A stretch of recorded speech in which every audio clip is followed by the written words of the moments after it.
जय श्री राम। जय हनुमान दर्शकों। हम पहुंचे हैं सुंदरकांड के उस स्वर्णिम पल पर जब भक्त और भगवान के बीच एक अविस्मरणीय भेंट हो चुकी थी। पवन पुत्र हनुमान जी ने मां जानकी तक प्रभु राम का संदेश पहुंचाया था। उन्होंने प्रभु की मुद्रिका, वह अंगूठी मां सीता के चरणों में अर्पित की थी और मां सीता ने अपनी चूड़ामणि, शिरोमणि हनुमान को प्रभु राम के लिए दी थी। दोहा: प्रभु मुद्रिका मेली मुख माही, जलधि लांग गए अचरज नाही। प्रभु की मुद्रिका मुख में धारण कर जलधि लांघना आश्चर्य नहीं था। मां सीता ने पूछा, हे वनराज, क्या तुम अकेले ही वापस जाओगे? क्या मेरे राम इस लंका पर विजय पा सकेंगे? हे पवन पुत्र, तुमने मुझे आशा की किरण दिखाई, परंतु मेरा हृदय व्याकुल है। क्या श्री राम शीघ्र आएंगे? इस लंका की यह रात्रि अनंत काल जैसी लगती है। हनुमान जी ने कहा, मां, आपके चरणों की शपथ, प्रभु राम अपनी वानर सेना के साथ शीघ्र ही इस लंका को जीत लेंगे। रावण का अंत निश्चित है। आप धैर्य धारण करें। आपकी यह विपदा की रात्रि अब समाप्त होने वाली है। मां सीता के नेत्रों में भक्ति और आशा का दीपक जल उठा। उन्होंने हनुमान जी को आशीर्वाद दिया। पवन पुत्र ने प्रणाम किया और मन ही मन एक संकल्प किया। मां सीता का दर्शन हो गया, प्रभु का कार्य पूर्ण हुआ, किंतु क्या मुझे यहां से ऐसे ही लौट जाना चाहिए?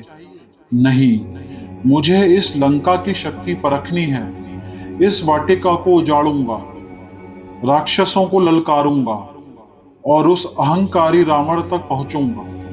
जय श्री राम।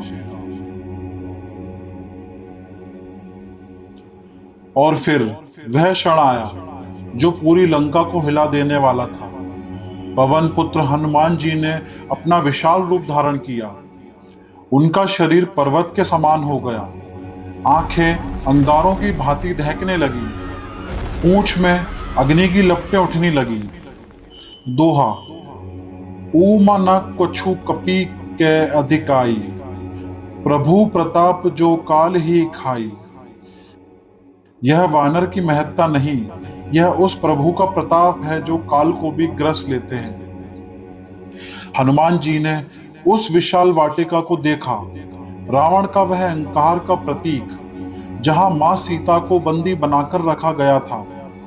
और एक ही गर्जना के साथ हनुमान जी ने बोला, जय श्री राम, जय श्री राम। एक पेड़, दो पेड़, 10 पेड़, 100 पेड़, अशोक वाटिका का एक एक वृक्ष उखड़ने लगा। सुंदर लताएं, कमल सरोवर, चांदी के झूले, सोने की प्रतिमाएं, सब कुछ क्षण भर में धूलि में मिल गया। वहां जो राक्षसियां पहरेदारी कर रही थी, वे भयभीत होकर इधर उधर भागने लगी। पूरी लंका नगरी में कोलाहल मच गया। राक्षसी चीखते हुए बोली, भागो भागो, एक विशाल वानर ने वाटिका को नष्ट कर दिया। यह कोई साधारण वानर नहीं है, यह तो साक्षात मृत्यु का रूप है। महाराज रावण को सूचित करो।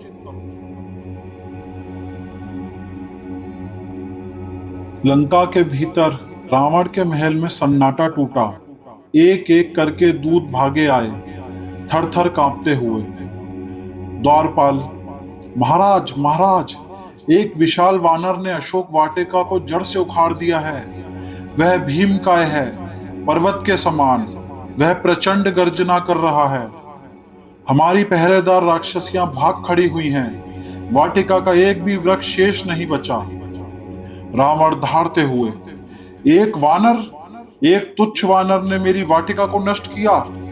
मेरे किंकरों को भेजो, उस दुस्साहसी को भी पकड़कर मेरे सामने लाओ, अथवा उसके टुकड़े टुकड़े कर दो। जाओ, अभी जाओ। दोहा: जासु नाम सुमिरत एक बारा, उतर ही नर भव सिंधु अपारा। जिनका नाम एक बार स्मरण करने से मनुष्य भव सागर पार कर जाते हैं। रावण की आज्ञा पाते ही उसके 80,000 किंकर, उसके विशेष अंगरक्षक सज्ज होकर चल पड़े। उनके हाथों में तीखे भाले, गदाएं, खड़ग और धनुष। उनके चेहरों पर क्रोध और अहंकार। वे समझ रहे थे एक वानर, हम उसे कुचल देंगे। किंतु उन्हें क्या पता था जिसकी ओर वे जा रहे हैं वह केवल एक वानर नहीं, वह पवन का पुत्र है, वह केसरी का बेटा है और सबसे बढ़कर वह श्री राम का सेवक है।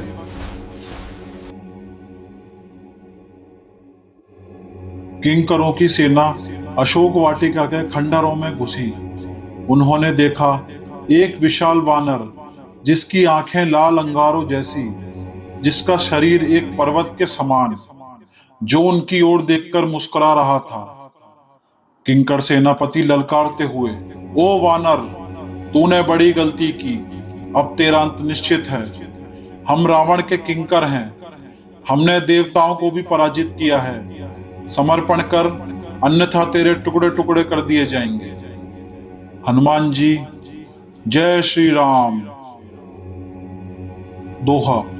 राम काज लागी तब अवतारा, सुनत ही भय्यु पर्वताकारा। राम कार्य के लिए अवतरित सुनते ही पर्वताकार हो गए। देखते ही देखते सारे किंकर पराजित हो गए। कुछ मारे गए, कुछ घायल होकर भागे, कुछ ने लंका की ओर दौड़ लगाई रावण को खबर देने। जीवित किंकर रावण के दरबार में हांफते हुए, महाराज महाराज, वह वानर, वह कोई साधारण प्राणी नहीं है। हमारी पूरी सेना, पल भर में वह हम सबके लिए काल का रूप है। हम उसे रोक नहीं सके, वह अजय है। रावण और अधिक क्रोधित होकर, क्या मेरे किंकर? नामुमकिन। ठीक है, जम्बूमाली को भेजो, वह वानर को अभी समाप्त कर देगा। और इस प्रकार रावण ने जम्बूमाली को भेजा, अपने मंत्री प्रहस्त्र का पुत्र, एक महारथी, एक महाबली राक्षस। और अब आया जम्बूमाली, प्रहस्त्र मंत्री का वीर पुत्र, लंका का एक महारथी, जिसने कभी अपना रथ युद्ध भूमि से पीछे नहीं मोड़ा, जिसके बाणों की वर्षा से देवता भी कांप उठते थे। जम्बूमाली ऊंचे स्वर में, ओ, तो यह है वह वानर जिसने मेरे महाराज की वाटिका को नष्ट किया। देखो कैसा छोटा और तुच्छ प्राणी है। मैं जम्बूमाली, मेरे एक बाण से तेरा काम समाप्त हो जाएगा। तैयार हो मूर्ख वानर। दोहा। सुनि सुत बद लंकेश रिसाना, पठयु मेघनाद बलवाना। पुत्र वध सुन लंकेश क्रोधित हुए, बलवान मेघनाद को भेजो, यह बाद में होगा, पहले जम्बूमाली। जम्बूमाली ने धनुष उठाया और बाणों की वर्षा आरंभ हुई। हनुमान जी, तूने रक्त की एक बूंद निकाल दी, अब मैं तुझे दिखाता हूं श्री राम के सेवक का पराक्रम। जय बजरंग बली। और अब पवन पुत्र ने वह किया जो लंका ने आज तक नहीं देखा था। उन्होंने एक विशाल शिला, एक पत्थर का पहाड़ उठाया और जम्बूमली की ओर देखकर आगे बढ़े।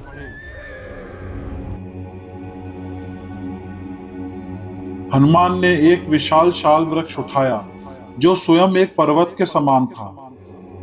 दोहा। निशिचर निकर पतंग सम, राम कृसानु सुधाम। जो अवलोकन सो जरिए, यह निज गुण परिणाम।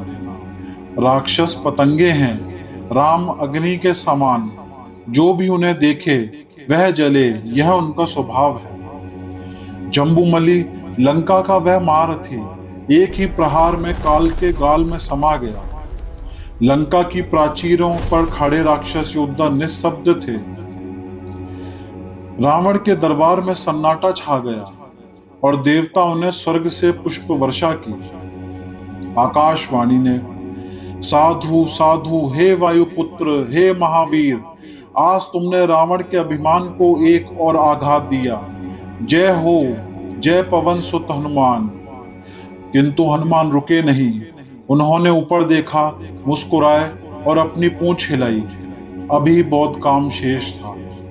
हनुमान जी, यह तो अभी आरंभ है।